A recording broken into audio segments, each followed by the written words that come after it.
सुप्रभात बच्चों। Sunrise education academy Samdari में आपका स्वागत है।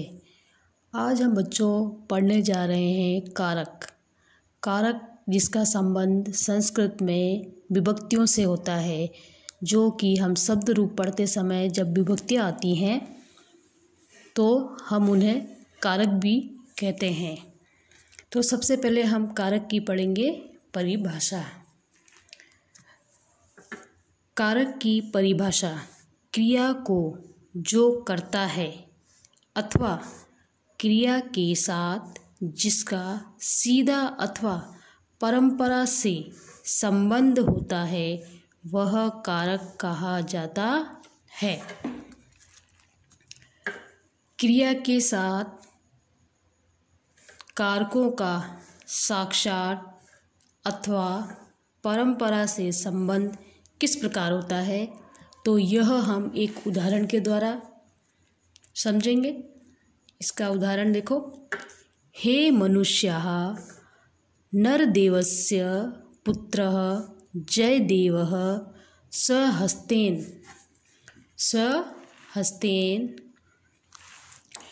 कोशात् निर्धनेभ्यः ग्रामे धनं ददाति।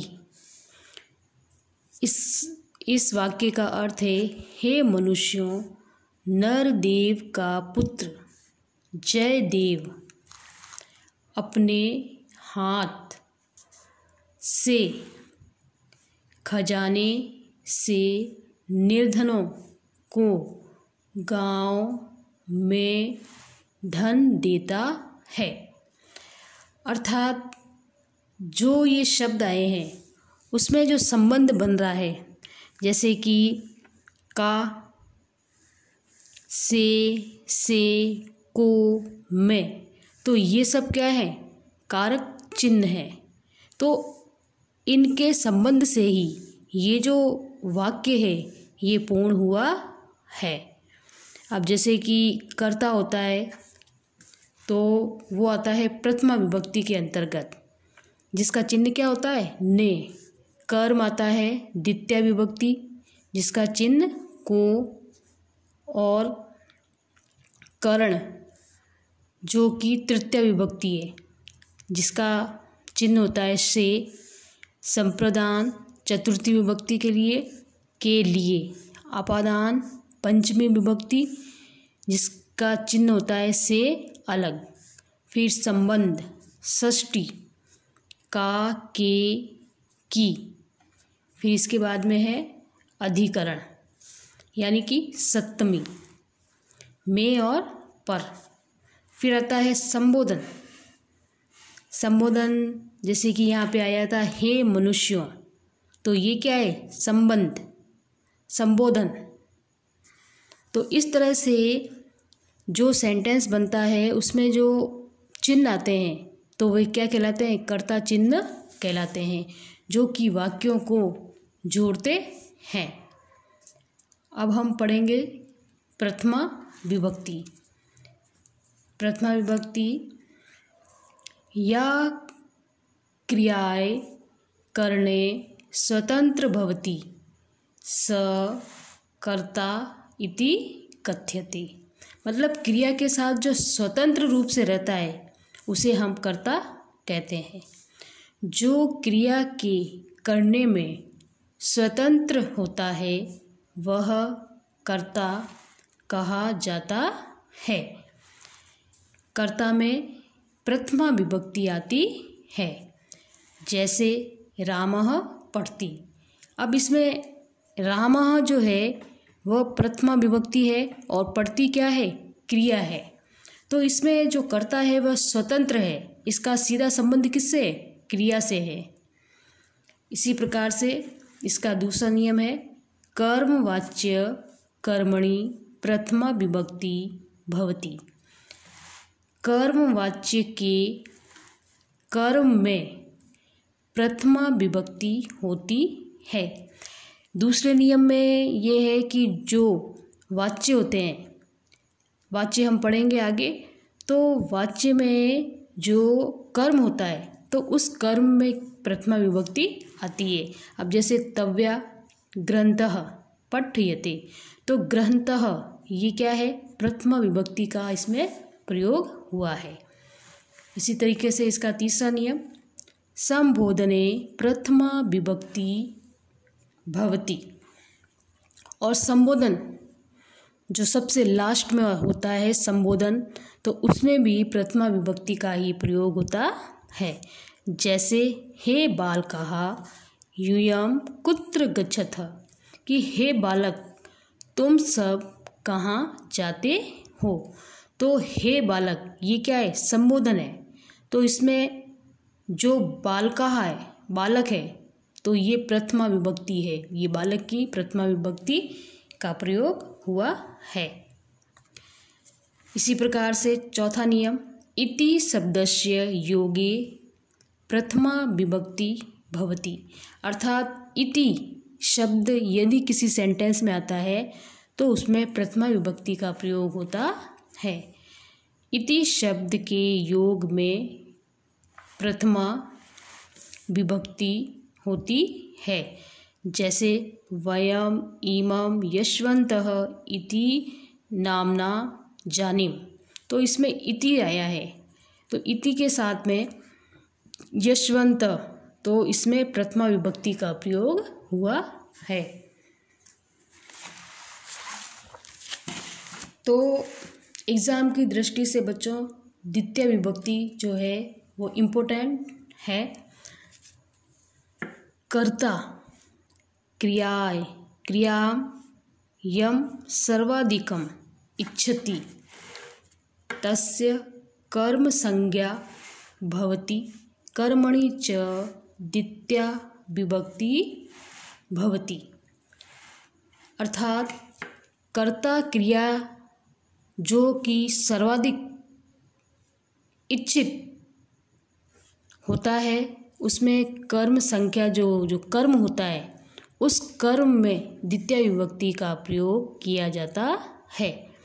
अब जैसे उदाहरण है रामः ग्रामं गच्छति, तो रामः क्या है, प्रथमा विभक्ति है, और ग्रामम, तो ग्रामम अगर देखा जाए तो ग्रामम क्या है, कर्म है, तो इसमें द्वितीय विभक्ति का प्रयोग हुआ है। बालकः वेदम पठन्ति, बालकः ये करता है, वेदम ये कर्म है, तो कर्म में द्वितीय विभक्ति का प्रयोग हुआ है वेदम। वयम नाटकम दृश्याम, हम सब नाटक देखते हैं, तो नाटकम कर्म है और कर्म में द्वितीय विभक्ति का प्रयोग हुआ है नाटकम। साधु तपस्यायाम अकरोत्, साधु तपस्या करता था, तो तपस्या कर्म है, इसलिए इसमें तपस्यायाम यानी द्वितीय विभक्ति का प्रयोग हुआ है। इसी तरह से सत्यम ये भी कर्म है, तो इसमें द्वितीय विभक्ति का प्रयोग हुआ है।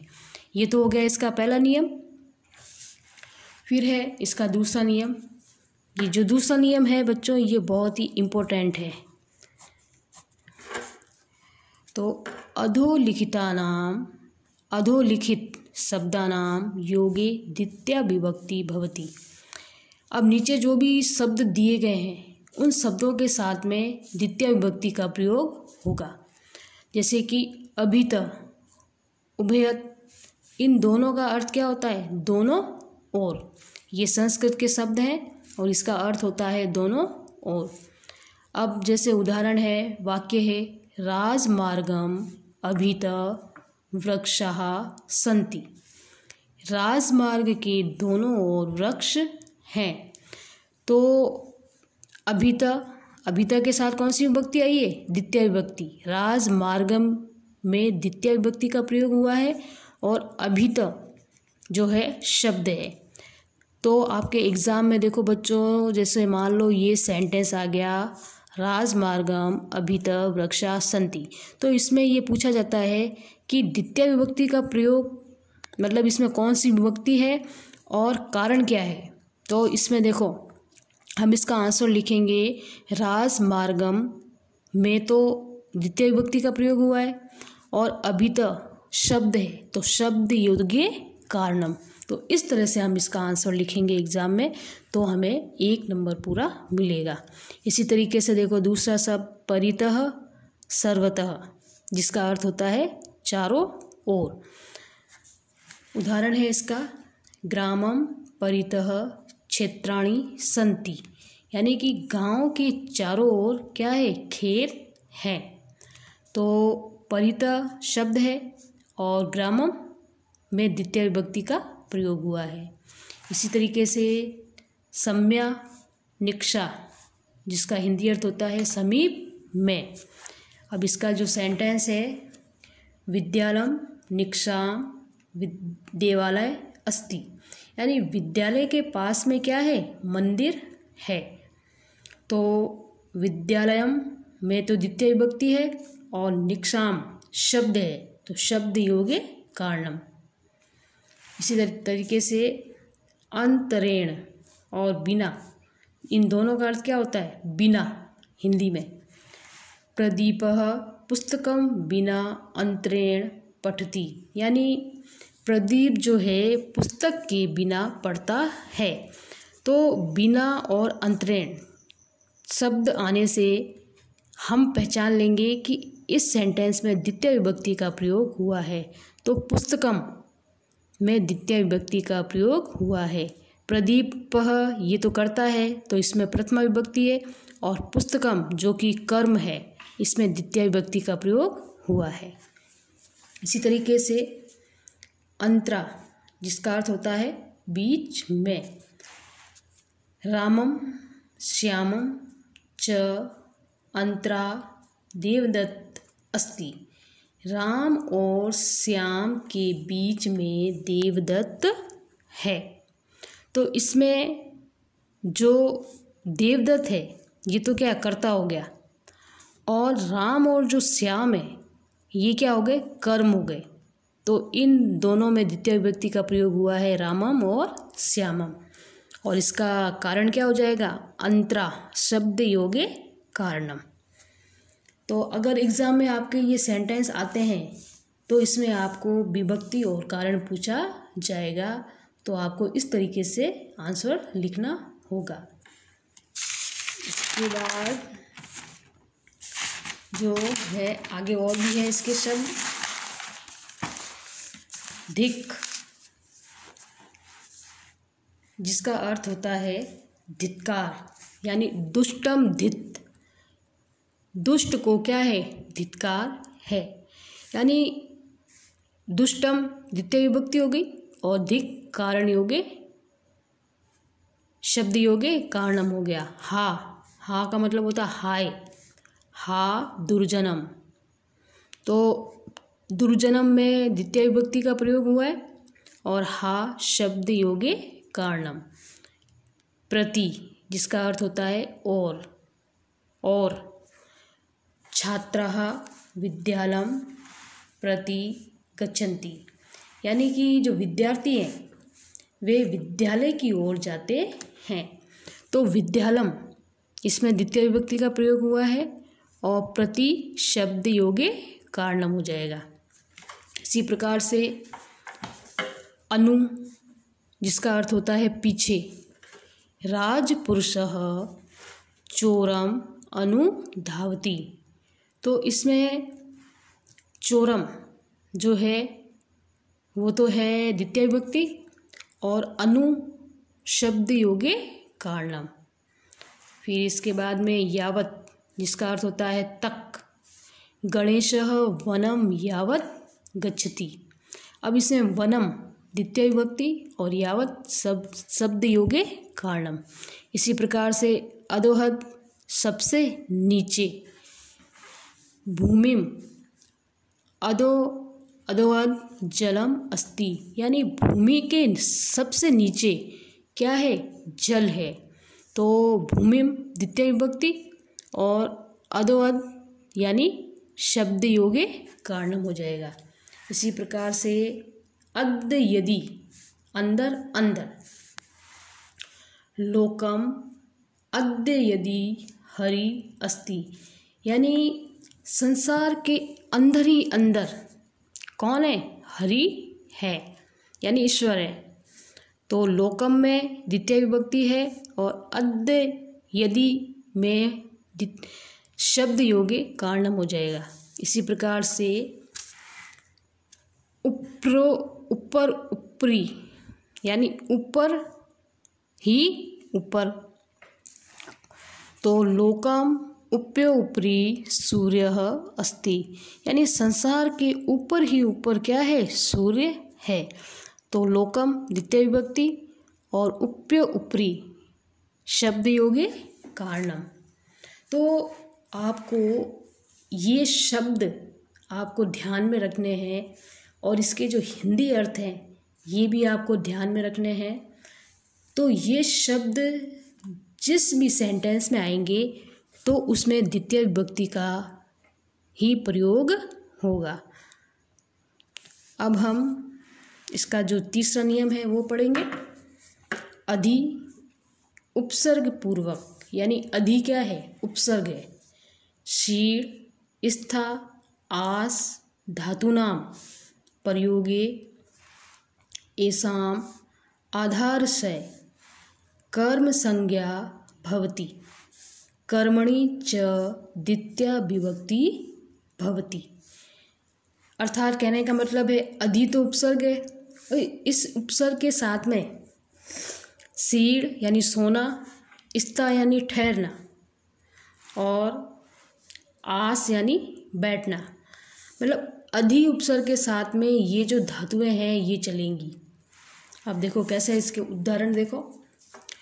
अधि सेते सोता है, सुरेशः सय्याम अधि सेते, सुरेश सोता है, यानी सुरेश सैया पर सोता है। तो सय्याम में द्वितीय विभक्ति और अधि सेते, कारण में क्या लिखोगे? कारण में अधि तो उपसर्ग आ जाएगा और सीड़ धातु योगे कारणम, सीड़ क्या है? धातु है ये, और अधि क्या है? उपसर्ग है। तो इस तरह से अगर एग्जाम में आपके ये सेंटेंस आता है तो आप लिखेंगे सय्याम द्वितीय विभक्ति और अधि उपसर्ग और शीड़ धातु योगे कारणम। इस तरीके से आप लिखेंगे तो आपको पूरा 1 नंबर इसमें मिलेगा। इसी तरीके से देखो, अधि तिष्ठति, यानी स्था और टिष्ठ ये दोनों धातुएं हैं। तो इसमें अधि तिष्ठति बैठता है। तो अध्यापकः आसीनदिकम अधि तिष्ठति, यानी अध्यापक क्या? कुर्सी पर बैठता है। तो अधि उपसर्ग और स्था या टिष्ठ धातु योगे कारणम हो जाएगा। और अब है इसका तीसरा अद्य यास्ते। तो अद्य यास्ते में यदि हम इसका संधि विच्छेद करेंगे तो अधि धन आस्ते हो जाएगा। तो अधि तो उपसर्ग हो जाएगा और आस धातु हो जाएगी। अब इसका उदाहरण देखो, नृपः सिंहासनम अद्य आस्ते, यानी राजा जो है सिंहासन पर बैठता है। तो सिंहासनम द्वितीय विभक्ति और अधि उपसर्ग और आस धातु योगे कारणम। अब इसका जो चौथा नियम है, उपसर्ग अधि आड़, ये तीनों उपसर्ग हैं। उप अधि और आड़, आड़ का मतलब क्या होता है? आ।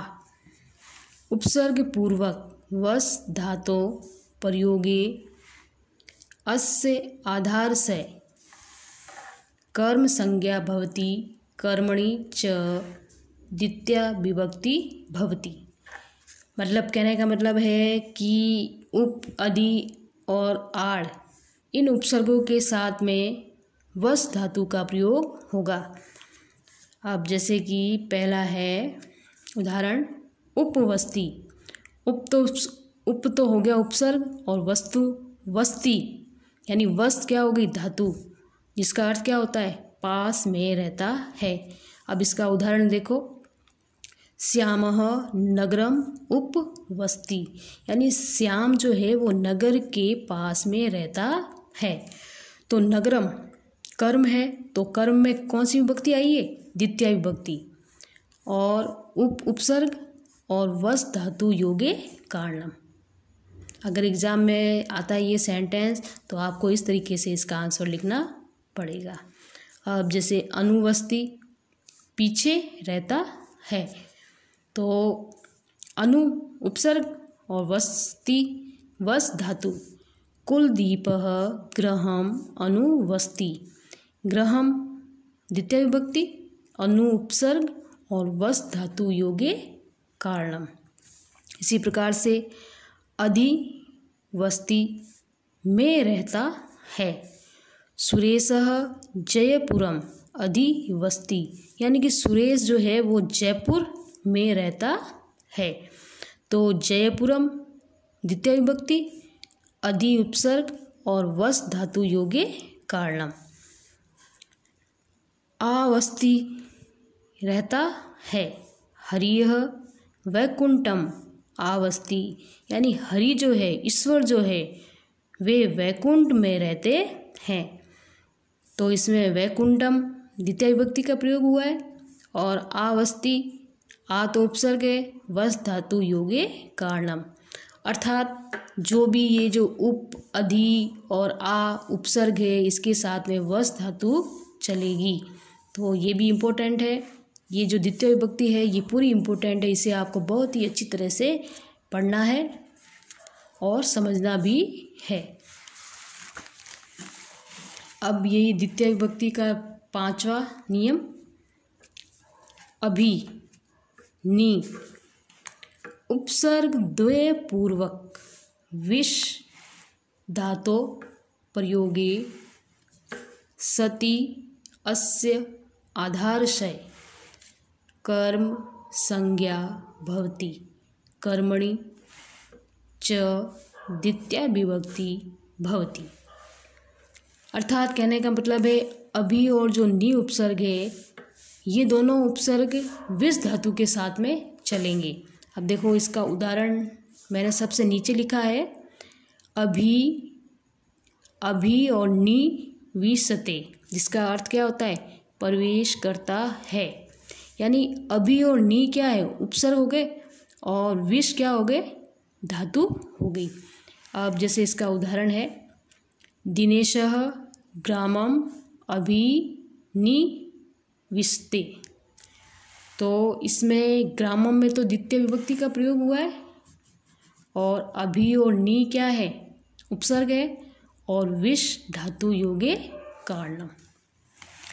अब देखो बच्चों, ये तो थे शब्द। अब हम पढ़ेंगे इसमें 16 धातुएं। षोडश धात्वा इमे धात्वा एव द्विक्रमक धात्वा कथयन्ते।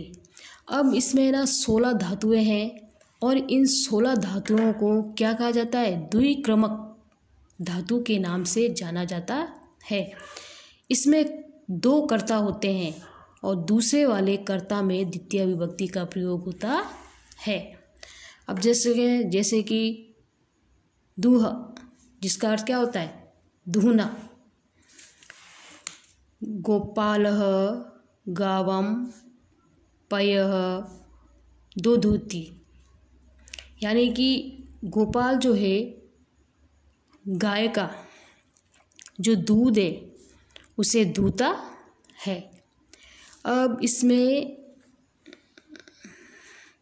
2 करता है, गोपाल भी करता है और गाम ये भी करता है, लेकिन जो दूसरा वाला कर्ता जो गाय है उसमें द्वितीय विभक्ति का प्रयोग हुआ है, गाम।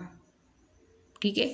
और जो धातु है द्रुह, तो द्रुह धातु योगे कारणम हो जाएगा। फिर इसके बाद में है याच, यानी मांगना। सुरेशः महेशम पुस्तकम याचते। इसमें भी 2 करता है, दूसरे वाला जो करता है महेश, इसमें द्वितीय विभक्ति का प्रयोग हुआ है और याच धातु योगे इसका कारण हो जाएगा।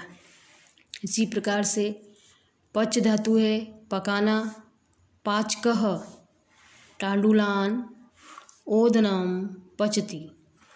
यानी कि चावलों से क्या पकता है, भात पकता है।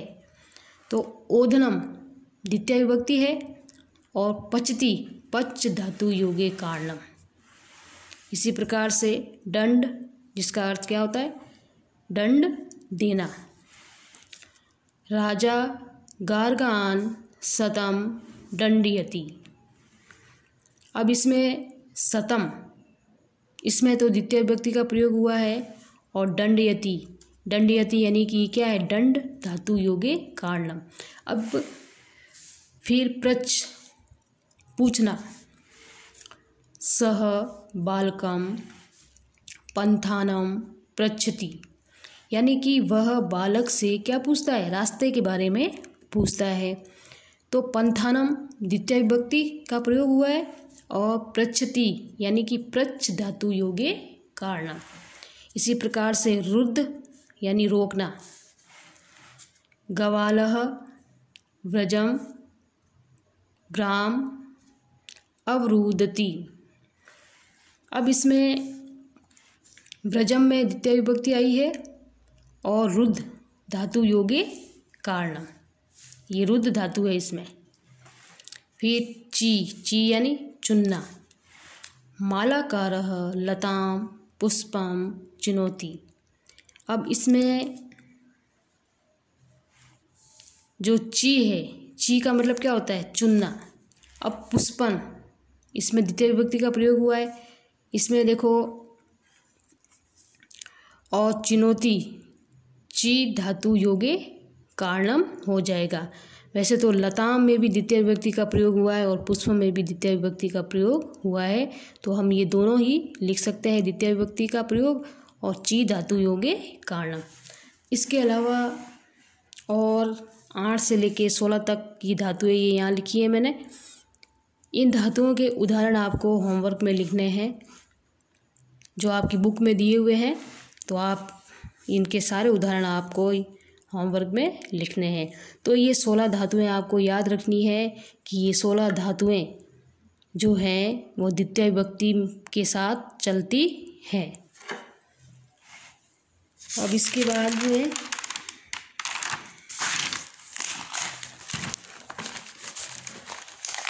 छठा नियम, 6 नियम। कालाध्वनोर अत्यंत संयोगे। इसका अर्थ होता है कालवाचक और मार्गवाचक शब्द में अत्यंत संयोग होने पर गम्यमाना में द्वितीय विभक्ति प्रयुक्त होती है। अर्थात कालवाचक और मार्गवाचक शब्द में अत्यंत संयोग होने पर जो है द्वितीय विभक्ति का प्रयोग उसमें होता है। अब देखो, सुरेशः अत्र 5 दिनानि पठति। अब इसमें क्या, समय के बारे में बताया गया इस सेंटेंस में। सुरेश यहाँ 5 दिनों से पढ़ता है। तो मतलब सुरेश क्या है, लगातार 5 दिनों से पढ़ता है। तो 5 दिनानि, 5 दिनानि है, तो इसमें क्या द्वितीय विभक्ति का प्रयोग हुआ है। दिनानि द्वितीय विभक्ति बहुवचन का प्रयोग यहाँ पर हुआ है। और कारण क्या हो जाएगा इसका, कालवाचक, समय होने के कारण ये इसका कारण हो जाएगा, कालवाचक योगे कारणम। इसी तरीके से देखो, मोहनः मासम अधीते, यानी कि मासम, मासम का मतलब क्या होता है, महीना। तो मासम में द्वितीय विभक्ति का प्रयोग हुआ है, और कारण में वही कालवाचक यानी समय के बारे में ही इसमें बताया गया है।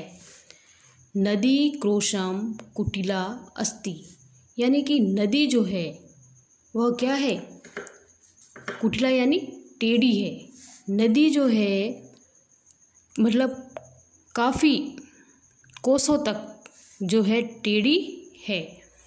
तो इसमें भी मार्गवाचक है ये मार्गवाचक, इसमें मार्ग का जो है संबंध बताया गया है, इसमें सहयोग बताया गया है। तो क्रोशम में तो द्वितीय विभक्ति का प्रयोग हुआ है और मारवाचक शब्द योगे कारणम हो जाएगा। इसी तरीके से प्रदीपः योजनम पठति, यानी कि जो प्रदीप है वो योजना के साथ पढ़ता है। तो इसमें भी वही समय के बारे में ही इसमें बताया गया है कि वह योजना से पढ़ता है। तो योजनम में द्वितीय विभक्ति हो गई और कालवाचक में जो है संयोग होने के वजह से इसमें द्वितीय विभक्ति का प्रयोग हुआ है। अब देखो बच्चों, आता है आपका गृहकार। गृहकार में अधोलिखितम रेखांकित पदेषु विभक्ति तद कारणम च लिखत, यानी एग्ज़ाम में आपसे इस तरीके से पूछा जाता है सवाल, जैसे ग्रामम परित क्षेत्राणि सन्ति, तो अंडरलाइन करी होगी, तो पूछेंगे कि जिसके नीचे अंडरलाइन है उसमें कौन सी विभक्ति का प्रयोग हुआ है, तो आप बताएंगे ग्रामम में द्वितीय विभक्ति का प्रयोग हुआ है और परित क्या है, शब्द योगे कारणम। तो इस तरीके से आप इसका आंसर लिखोगे तो आपको 1 नंबर मिल जाएगा, पूरे में से पूरा नंबर मिलेगा। इसी प्रकार से कृषकः ग्रामम अजाम नयति, तो ग्रामम पदे द्वितीय विभक्ति वर्तते नि द्विक्रमक धात्वा योगे कारणम।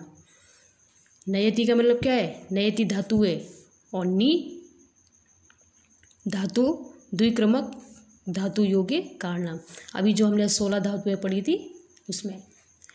फिर भिक्षुकः नृपम भिक्षाम याचते, तो इसमें आप खुद लिखोगे, 2 तो मैंने लिख दिए हैं, इसमें इसके आंसर आपको खुद लिखना है। नृपम द्वितीय विभक्ति और याचते में याच धातु योगे कारण। इसी प्रकार से इसका भी आंसर आपको लिखना है, इसका भी उत्तर आपको लिखना है और इसका भी आंसर आपको लिखना है। तो ये है आपके एग्ज़ाम में आने का तरीका कि किस तरीके से आपसे कारक पूछे जाएंगे। तो आज हमने ये द्वितीय विभक्ति कंप्लीट कर ली है। अगर आपको द्वितीय विभक्ति में कुछ समझ में नहीं आया हो तो डाउट क्लास में आके आप मुझसे पूछना और डेली आप इसको पढ़ना, तो आपके ध्यान में हमेशा रहेगा। तो आज के लिए इतना ही काफ़ी है बच्चों, अगले दिन हम फिर मिलेंगे। ओके।